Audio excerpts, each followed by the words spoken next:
গত কিছুদিন বাংলাদেশ প্রসঙ্গে ভারতের এক ধরনের শান্ত মনোভাব দেখা যাচ্ছিল। তাই কারো কারো মনে হতে পারে ভারত কি অবশেষে বাংলাদেশের সাথে সম্পর্ক স্বাভাবিকীকরণের দিকে হাঁটছে। কিন্তু না, সম্প্রতি আরো দুটো ঘটনাকে আমি একত্র করে বলতে চাই যে তারা আবার নতুন করে মাঠে নামছে এবং তাদের খেলা, বাংলাদেশকে নিয়ে তাদের খেলার পরবর্তী পর্যায়টা কি হতে যাচ্ছে, সেটাই কি করতে যাচ্ছে তারা, তার একটা ধারণা আমরা পেতে পারি।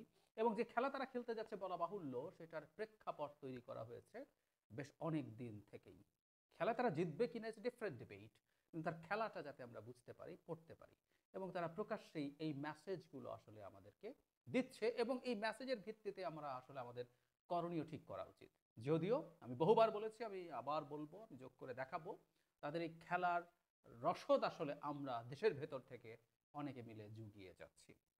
দুটো ঘটনা। ভারতের পররাষ্ট্র মন্ত্রণালয়ের যিনি ব্রিফ করেন, মিস্টার জয়সওয়াল, তিনি ব্রিফিং করেছেন। সেখানে আমাদের পররাষ্ট্র উপদেষ্টার সাথে ভারতের পররাষ্ট্র মন্ত্রীর যে বৈঠক, সেই প্রসঙ্গে সার্ক ইস্যু যখন এসছিল, তখন তার ব্যাপারে কি কথা হয়েছে, মানে সার্কের পুনরুজ্জীবন নিয়ে কথা হয়েছিল। তখন আহ, ভারতের পররাষ্ট্রমন্ত্রী আমাদের পররাষ্ট্র উপদেষ্টাকে যা বলেছেন, তিনি তার মানে জয়সওয়ালের বক্তব্য অনুযায়ী ব্যাপারটা এইরকম: দক্ষিণ এশিয়ার সবাই জানে কোন দেশ ও তার কি ধরনের কর্মকাণ্ড সার্ককে কোণঠাসা করে রেখেছে।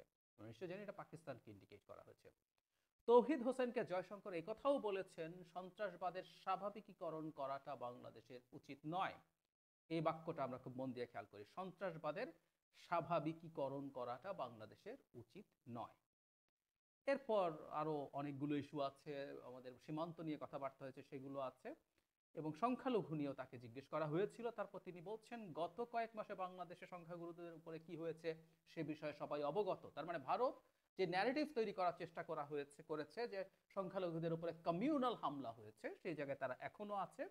তারপর তিনি বলছেন সংখ্যালঘুদের নিরাপত্তা নিয়ে ভারতের উদ্বেগ বারবার প্রকাশ করা হয়েছে। তিনি বলেন সম্প্রতি ওয়াশিংটনে যুক্তরাষ্ট্রের প্রেসিডেন্ট ডোনাল্ড ট্রাম্পের সঙ্গে বৈঠকেও ভারতের প্রধানমন্ত্রী নরেন্দ্র মোদী ওই প্রসঙ্গ উত্থাপন করেন।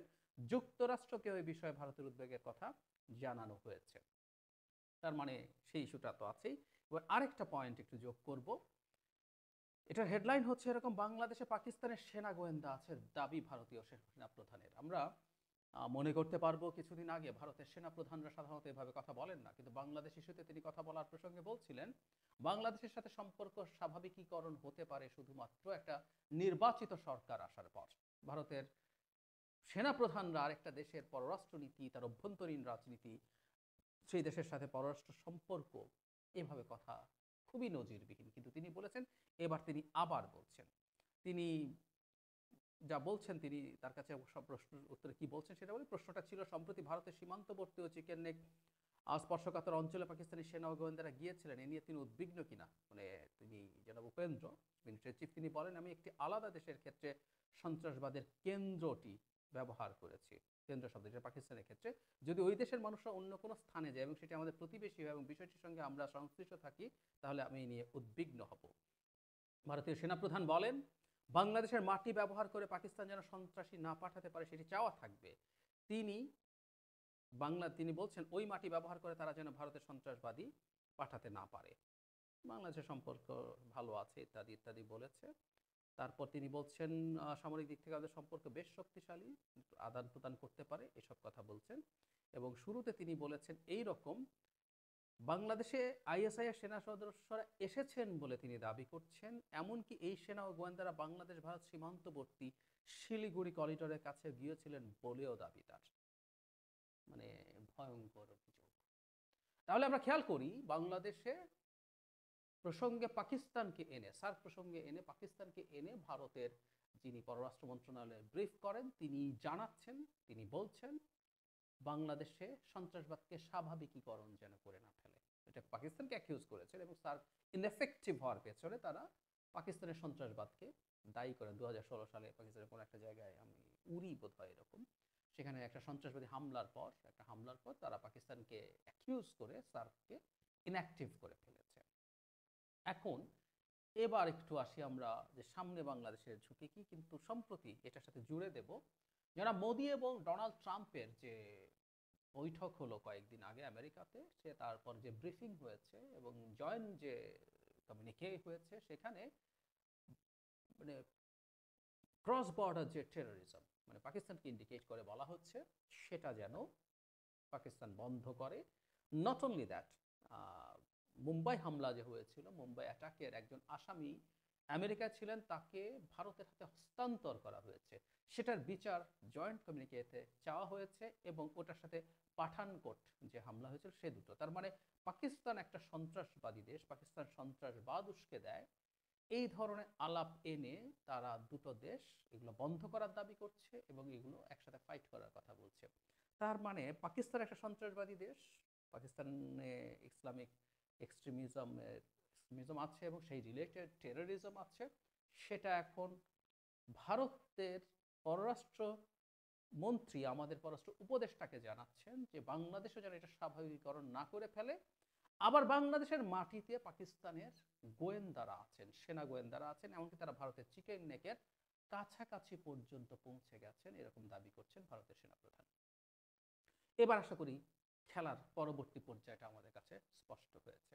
বাংলাদেশে এখন পাকিস্তানি টেরোরিজমের ঘাঁটি গাড়ছে এবং বাংলাদেশ থেকে ভারতের অন্যান্য অঞ্চলে, এই অঞ্চলে একদিকে তো তার সেদিকের বর্ডার আছে, এখন উত্তর পূর্বাঞ্চলীয় রাজ্য বা সেভেন সিস্টার্স বলি বা পশ্চিমবঙ্গ সংলগ্ন এই এলাকাতে পাকিস্তানের যে সেনা সদস্যরা, সেনা গোয়েন্দারা, তাদের ভাষ্য মতে বাংলাদেশের মাটিতে আছেন এবং এই অঞ্চলেও তারা এখন একটা ডিফারেন্ট ফ্রন্টে টেরোরিজম শুরু করবেন। এটা হচ্ছে তাদের ন্যারেটিভ, আরেকটা ক্রস বর্ডার টেরোরিজম।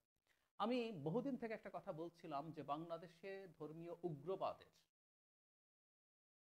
প্রসার ঘটছে, এই ধরনের বয়ান তৈরি করার মতো বেশ কিছু ঘটনা ঘটানো হয়েছে, এগুলো পরিকল্পিত, এবং আমাদের সরকারের অথর্বতা, অক্ষমতা এই বয়ানকে অ্যাস্টাবলিশ হতে সাহায্য করেছে।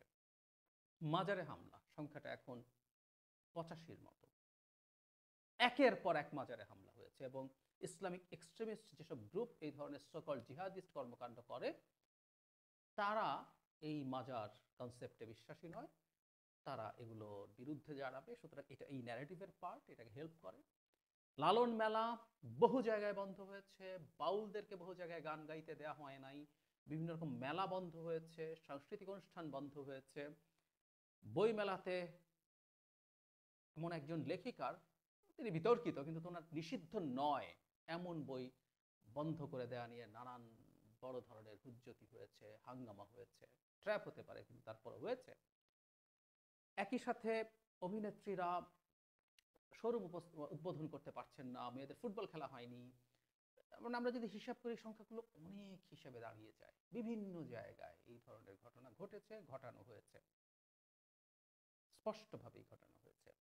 এখন বাংলাদেশে দিনের পর দিন, এখন যদি আমরা সব ঘটনাগুলো একত্র করি কয়েকশো ঘটনা পাবো, এক একটা এক এক রকম, যেগুলো আসলে ওই ন্যারেটিভকে, যে বাংলাদেশে ইসলামী মৌলবাদ, ইসলামী এক্সট্রিমিজম মাথা চাড়া দিচ্ছে।